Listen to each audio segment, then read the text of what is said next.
जय हिंद। आज का हमारा टॉपिक है इंडियन पॉलिटी। इंडियन पॉलिटी में आज हम लोग भारत के संविधान निर्माण के बारे में जानेंगे, जो एग्जाम की दृष्टि से मोस्ट इम्पॉर्टेंट है, क्योंकि यहाँ से क्वेश्चन जो है एग्जाम में पूछे जाते हैं। संविधान निर्माण के बारे में हम लोग पूरी डिटेल से जानेंगे। फैक्चुअल क्वेश्चन है, हर बार एग्जाम में आता है, तो आप अपनी कॉपी पर नोट्स जरूर बनाइएगा। तो चलिए देखते हैं संविधान निर्माण के बारे में।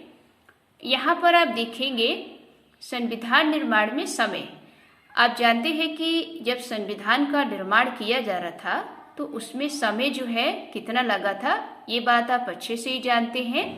2 वर्ष 11 माह 18 दिन, क्योंकि आप जानते हैं कि भारत का जो संविधान है वो सबसे बड़ा विश्व का लिखित संविधान है। तो इसको बनने में 2 वर्ष 11 माह 18 दिन का समय लगा। इसमें अगर आप खर्चे की देखें तो इसको बनाने में जो खर्चा आया वो 64 लाख रुपए लगभग आया, क्योंकि भारत का संविधान जो है लिखकर तैयार किया गया। तो इसमें जो खर्चे देखेंगे तो लगभग 64 लाख रुपए की जो है खर्चा है। उसके बाद संविधान निर्माण में अध्ययन किया गया, यानी कि उसको बनाने में अलग अलग देशों के संविधानों को पढ़कर अपने देश के संविधान बनाकर तैयार किया गया। तो इसमें अगर आप अध्ययन देखेंगे तो 60 देशों का संविधान पढ़ा गया। ये एग्जाम में पूछा गया है कि भारत का संविधान जो है कितने देशों के संविधान से पढ़कर बनाया गया है। तो ध्यान रखिएगा 60 देशों से, क्योंकि 60 देशों के जो संविधान थे उनमें कुछ अलग अलग नियम थे, उनको भारत के संविधान में लिखा गया। तो इस चीज को भी ध्यान रखेंगे। आगे देखेंगे सत्र। दोस्तों, जब संविधान निर्माण किया जा रहा था तो बहुत सारे सत्र हुए, यानी कि बैठकें हुई। तो आप देखेंगे कि संविधान निर्माण में कुल जो बैठकें थी वो 11 थी। दोस्तों, सत्र का मतलब होता है बैठक। तो आपको नोट करना है, एग्जाम में पूछा जाता है कि संविधान निर्माण में कुल कितने सत्र हुए, तो ध्यान रखेंगे 11। अगर इसमें दोस्तों अंतिम बैठक भी जोड़ दी जाए तो कुल जो है 12 बैठकें हैं। तो लेकिन आप इसको इस तरीके से भी याद रखेंगे, अगर केवल पूछा जाता है कि संविधान निर्माण में कुल कितने सत्र हुए तो 11, अंतिम बैठक को मिलाकर कितने हुए तो ध्यान रखेंगे 12। आगे देखेंगे नाम। जब हमारे देश का संविधान बनाया जा रहा था तो उसका नाम भी रखा गया। तो एग्जाम में पूछा जाता है कि संविधान निर्माण में संविधान का नाम क्या रखा गया, तो अलग अलग नाम दे दिया जाता है। भारतीय राज्य व्यवस्था, भारत का संविधान। तो आपको ध्यान रखना है कि संविधान निर्माण में जो संविधान का नाम था वो था भारत का संविधान, यानी कि इसको भारत के संविधान के नाम से देश का संविधान बनाया गया। और ये जो भारत का संविधान है इसका उल्लेख अनुच्छेद 393 में आपको दिखाई देता है। तो एग्जाम में पूछा जाता है कि संविधान निर्माण में भारत का जो संविधान है उसका अनुच्छेद किस अनुच्छेद में है, तो ध्यान रखिएगा 393 में। तो कभी कभी ये भी पूछ लिया जाता है। आगे देखेंगे वाचन। दोस्तों, जब संविधान का निर्माण किया जा रहा था तो उसमें वाचन हुए। वाचन का मतलब पढ़कर। तो वाचन अगर आप देखेंगे तो 3 वाचन होते हैं, यानी कि उसको 3 बार पढ़ा गया। एग्जाम में पूछा जाता है कि संविधान निर्माण को कितनी बार पढ़ा गया या संविधान निर्माण में कितने वाचन हुए, तो ध्यान रखेंगे 3 वाचन हुए। आगे देखेंगे प्रारूप पर विचार। प्रारूप का मतलब स्ट्रक्चर, यानी कि संविधान को बनाएंगे तो उसका स्ट्रक्चर कैसा होना चाहिए। तो इस पर विचार करने में 114 दिन जो है लग गए थे कि हम अपने देश का संविधान का जो प्रारूप है ऐसे बनाएंगे, ऐसा करेंगे।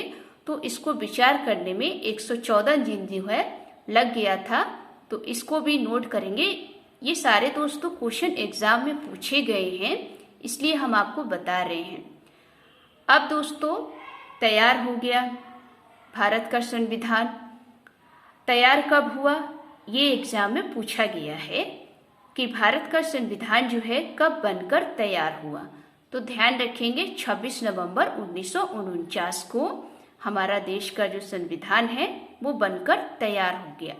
अब जब तैयार हो गया तो उसमें दोस्तों कोई ना कोई आकार दिया होगा, यानी कि उसमें क्या क्या चीजें रखी गई। तो एग्जाम में पूछा गया है कि संविधान निर्माण में संविधान का आकार जो है कैसा था, उसमें क्या क्या चीजें थी। तो ध्यान रखेंगे संविधान का अगर आप आकार देखेंगे तो उसमें एक प्रस्तावना है, 22 भाग हैं, 8 अनुसूचियां हैं और 395 अनुच्छेद है। ये दोस्तों जब हमने संविधान को 26 नवंबर 1949 को तैयार कर दिया तो ये इसका आकार दिया कि इसमें एक प्रस्तावना, 22 भाग, 8 अनुसूचियां और 395 अनुच्छेद थे। ये मूल रूप से थे जो एग्जाम में पूछा भी जाता है कि मूल रूप से संविधान में कितने भाग थे। तो ध्यान रखेंगे 22, कितनी अनुसूचियां थी 8, कितने अनुच्छेद थे 395। क्योंकि अब वर्तमान टाइम में तो भाग जो है बढ़ा दिए गए हैं, अनुसूचियां भी बढ़ा दी गई हैं, अनुच्छेद भी बढ़ा दिए गए हैं, क्योंकि संविधान संशोधन जब किया जाता है तो ये सारे में परिवर्तन आ जाता है, यानी कि बढ़ जाते हैं। तो यहाँ पर ध्यान रखेंगे कि संविधान निर्माण में संविधान का आकार कैसा था। उसमें एक प्रस्तावना थी, 22 भाग थे, 8 अनुसूचियां थी, 395 अनुच्छेद थे जो ये मूल रूप से थे। अब दोस्तों हमने तैयार कर लिया, इसका आकार दे दिया। अब बारी आती है स्वीकार करने की, यानी कि अंगीकृत करने की। एग्जाम में ये पूछा गया है कि भारत के संविधान को स्वीकार कब किया गया या भारत के संविधान को अंगीकृत कब किया गया। तो ध्यान रखेंगे 26 नवंबर 1949, उसी दिन ही हमने भारत के संविधान को स्वीकार कर लिया, जिस दिन हमने इसको बनाकर तैयार किया। तो इसको भी ध्यान रखेंगे। अब जब दोस्तों हमने तैयार कर लिया तो अब बारी आती है एक अंतिम बैठक करने की और उस पर सभी की सहमति से हस्ताक्षर करने की। क्योंकि जब किसी चीज को तैयार कर दिया जाता है तो एक बैठक की जाती है और उस पर हस्ताक्षर किया जाता है। तो ध्यान रखेंगे, इस तरीके से आप पढ़ेंगे तो जल्दी याद हो जाएगा। तो अब क्या होती है, अंतिम बैठक होती है और उस पर हस्ताक्षर होते हैं। तो अंतिम बैठक और हस्ताक्षर जो है 24 जनवरी 1950 को होता है। ये एग्जाम में पूछा गया है कि संविधान निर्माण में संविधान में अंतिम बैठक कब होती है। तो ध्यान रखिएगा 24 जनवरी 1950 को। और अंतिम हस्ताक्षर कब होते हैं तो ध्यान रखेंगे ये भी 24 जनवरी 1950 को ही होता है। अब दोस्तों हम लोगों ने अंतिम बैठक भी कर ली, हस्ताक्षर भी कर दिए, यानी कि सब लोग राजी हो गए। अब बारी आती है इसको लागू करने की। तो अब लागू भी तो करना है देश में। जब इसको संविधान को बनाकर लागू किया गया तो इसको दोस्तों 2 बार में लागू किया गया। एक तो आंशिक रूप से और दूसरा पूर्णतः रूप से। आंशिक रूप का मतलब होता है कि इसमें पूरी तरीके से लागू नहीं किया गया, उसमें कुछ चीजें जो हैं रह गई थी। और पूर्णतः का मतलब होता है अब इसे पूरी तरीके से लागू कर दिया गया। तो एग्जाम में पूछा जाता है कि संविधान निर्माण में संविधान को आंशिक रूप से कब लागू किया गया। तो इसको तारीख ध्यान रखेंगे 26 नवंबर 1949। और संविधान को पूर्णतः लागू कब किया गया तो 26 जनवरी 1950 को। तो ये दोनों तारीखें आपको याद रखनी है, क्योंकि एग्जाम में ये हर बार पूछा जाता है कि संविधान को आंशिक रूप से लागू कब किया गया तो 26 नवंबर 1949 और पूर्णतः कब लागू किया गया 26 जनवरी 1950, क्योंकि इस दिन हमने क्या मनाया था, गणतंत्र दिवस। तो ध्यान रखेंगे पूर्णतः और आंशिक रूप से। उसके बाद दोस्तों कुछ इम्पोर्टेंट पॉइंट है जो एग्जाम में ये पूछे गए हैं। आपको जानना है कि संविधान सभा का प्रतीक मोहर क्या है, क्योंकि दोस्तों जब किसी चीज को तैयार कर दिया जाता है तो उस पे मोहर लगाई जाती है। तो हमारे भारत के संविधान में जो प्रतीक का जो मोहर था वो हाथी था, यानी कि उस मोहर पर हाथी बना हुआ था और वही संविधान सभा का प्रतीक मोहर था। तो इसको भी ध्यान रखेंगे। उसके बाद दोस्तों यहाँ पर देखेंगे सुलेखक। आप जानते हैं कि भारत का संविधान जो है लिखकर बनाया गया है, यानी कि लिखकर तैयार किया गया है। अब जब लिखकर तैयार किया है तो किसी ने तो लिखा ही होगा, तो उनका नाम बहुत बार पूछा जाता है कि जिन्होंने संविधान को लिखकर तैयार किया। देखिए, बनाया तो किसी और ने, नियम कानून किसी और ने बनाया, लेकिन लिखा किसी और ने है। तो इन दोनों का अंतर है, इस चीज को ध्यान रखिएगा। तो यहाँ पर सुलेखक देखेंगे। सुलेखक का मतलब लिखने वाला, जो बहुत ही सुंदर सा लेख लिखता हो। तो वो थे प्रेम बिहारी नारायण रायजादा। इन्होंने इटैलिक भाषा में, यानी कि आपने इटैलिक देखा होगा जो बिल्कुल थोड़ा तिरछा होता है, और इन्होंने इंग्लिश में इनका संस्करण किया। तो पूछा जाता है कि संविधान निर्माण में जो अंग्रेजी का संस्करण है, यानी कि सुलेखक है, वो किसने किया? तो ध्यान रखिएगा, प्रेम बिहारी नारायण रायजादा। इन्होंने संविधान को अंग्रेजी भाषा में लिखकर तैयार किया और इटैलिक भाषा में, ध्यान रखिएगा। और इसी का हिंदी में जो वर्ण है वो बसंत कृष्ण वैद्य ने किया था। ये इन्होंने हिंदी का संस्करण किया, यानी कि भारत का जो संविधान है वो दोनों भाषाओं में है। पहले तो अंग्रेजी में बनकर तैयार हुआ, फिर इसे हिंदी में ट्रांसलेट किया गया। तो दोनों के नाम ध्यान रखेंगे। पूछा जाता है कि संविधान निर्माण में सुलेखक जो अंग्रेजी भाषा में बनाकर तैयार किया, तो ध्यान रखेंगे प्रेम बिहारी नारायण रायजादा, और हिंदी में किसने किया था? बसंत कृष्ण वैद्य। ठीक। अब दोस्तों बारी आती है पन्नों की सजावट। आपने देखा होगा जो भारत का संविधान है उसमें दोस्तों एनसीईआरटी की किताब में देखिएगा, प्रस्तावना है उस पर, और बहुत ही सुंदर करके उस पर बॉर्डर बनाए गए हैं, सुंदर डिजाइन किया गया है, और पन्नों का बहुत ही सुंदर जो है डिजाइन है।